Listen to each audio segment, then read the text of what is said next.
Marcus Murray. This is Marcus Murray, no relationship to Keith. See, Keith had the A in his name, this Murray E. You asking who am I? Well, it don't make a difference. I was a career accountant, now I Uber and I'm lifting. That's how I run my business, I chase off all these pigeons. I don't like your YouTube, man, well, good riddance. And I ain't bullshit, I don't do this for fame. I do this for the people out there finding hard to explain how to break a transmission in half and thermostats and brake pads with rotors on the front and the back. How we avoid to get jacked while we stacking these racks. If we choose to do this service, letting people in back. Now we all be making profits, we invest for returns. See, this biz ain't for the timid, so it's best that you learn from the guru. The new school is so cool, I'm old school. These pro tools that pro use, I'm about to show you. I flow through these beats like a breeze in July. I was fly when I was corporate in suits and a tie. Got no reason to lie, so I can tell you what's up. If you was flying in through Phoenix, you can kick it with us. And you can trust, you gon' make it any way that you can. I'm the man to sit you down and I'm gonna show you the plan. And then I'm shaking your hand before we closing the deal. A 300, best believe we keeping it real. Marcus Murray.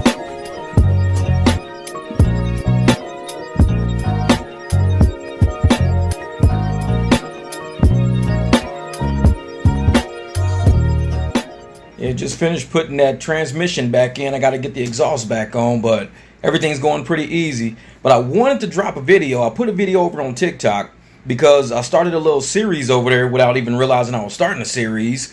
And people are really receptive to it because there's conversation going on. We have opened a conversation for why racism is the way it is and why do people have this rhetoric thinking everywhere we want to go, like white people want to kill us. They just want to kill black people. I mean, it's ridiculous. And I don't know why people wake up scared to think that if they go somewhere, a white random person just gonna kill them just for no reason.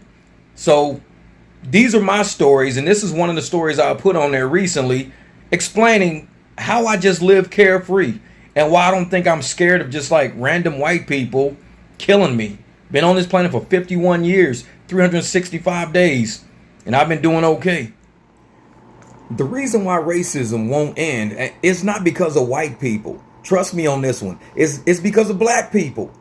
Because on the last couple of videos I've put on, it's only black people having a problem with the fact that the people in the Appalachians and the Blue Ridge Mountains are supportive of black people's life, who don't want to see us hurt, don't want to see us dead, or happy that I made it out of the mountains when I could have ended up on a dead end somewhere down there on a motorcycle by a river, sliding down, not knowing where I was.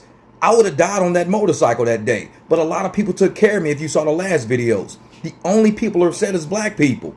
Now, one guy was saying, well, the true sundown towns are in Missouri. You got to go to a place like Missouri. Everybody knows I'm from St. Louis. And if you look at your map, St. Louis is in Missouri. And guess where I rode motorcycles? St. Louis, Missouri. Got a good story for you since you think sundown towns will want black people dead in Missouri.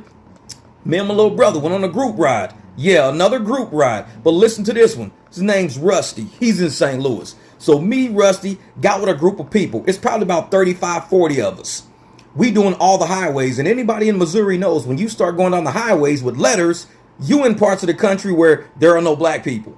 Very rarely will you run into a black person. We're down Highway O-M-M-N-L. We're all back there all day with the groups riding. One of the very last turns, we come flying through. My little brother dropped his bike. Yep, this was one of his first big rides. Actually, it was his first big ride. He dropped his motorcycle, slid through a turn. The whole thing is leaking coolant, oil. It ain't going nowhere. We're all sitting around trying to figure out what to do with this wrecked bike.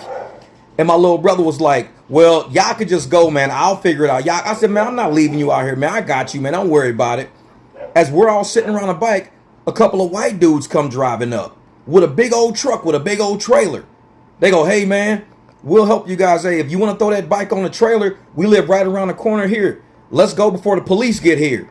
Yeah, two country white dudes nobody ever seen before. Hey, throw this on the trailer.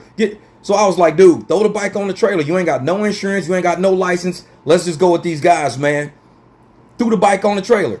And of course, I'm not dead because I'm still here. Threw the bike on the trailer. Went to the guy's house. They was like, okay, so how are we going to figure this out? I said, well, I got a truck and a trailer at home. I'll go home and get my truck and my trailer, come back and get the bike. So, Russ, you got to stay here. Russ was like, cool with me, no problem, man. The guys was like, oh man, we feed dinner, whatever, this and that. I come back, they done ate dinner. They done made him some cinnamon moonshine with the cinnamon sticks in it. Gave us bottles to take home with us. We threw the trailer on my bike. They strapped it down, got it all secure. Listen, these are two completely random white dudes that nobody knew. The group had already left. The group that everybody's going to, all the black people, oh, you was with a group, you was with a group. Listen, black people, the group had already left. It was me and my little brother now at the gas station. The group had already left. We didn't want to hold up the ride. We let them go. So black people, pay attention. We let the group go. It was me and my little brother in the middle of nowhere. No black people, only white people. Highways with letters. What you classify as sundown towns. Just some good people out there. Threw the bike on the trailer, took care of us. Of course we're still alive because we're here. And that's the problem. A lot of people don't want us to tell our stories about people who are supposedly racist actually being friendly to black people. People who most likely support Trump like we do. Friendly to black people. People who didn't kill us. Racism is not going to stop if black people keep putting this rhetoric in all these situations in their head. When we have reality that we live through, nobody talks about these realities except people like me. Because I don't care how black people feel about me. I really don't care. The fact that you're not even happy that I'm still alive tells me all I need to know about you as a black person. The fact that I can sit here on the internet, be alive, irritates you. It pisses you off because white people didn't kill me and fulfill your fantasy.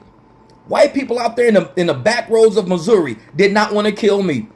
My little brother was there with them the entire time. I went all the way back to St. Louis. Took me about an hour to get back. No, probably about an hour and a half because we were way out.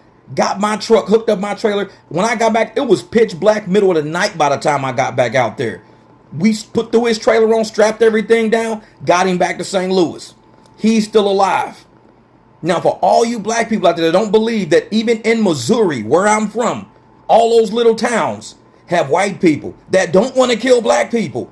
Again, y'all thought it was just one situation I lived through in a supposedly sundown town. But no, my little brother, I left him there all by himself with his wrecked motorcycle on a complete stranger's trailer. Two white dudes just completely, we don't even know their names. We never even got their names. They did not care about our names. They wanted us to get that bike out because when we wrecked, there was a mess everywhere. They said the police were on the way and we had to get out of there. Yes, they did not want us arrested. So for you to think they want black people in trouble or black people arrested or black people dead, they made sure we didn't get in trouble. He had no insurance and no motorcycle endorsement on his license. We had to get out of there.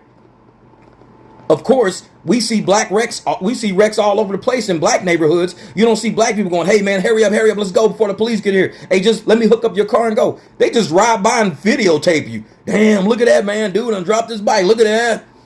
That's how black people are when they see an accident, man. I'm gonna record this. They don't even get out and check on people. These white dudes didn't even know who we were.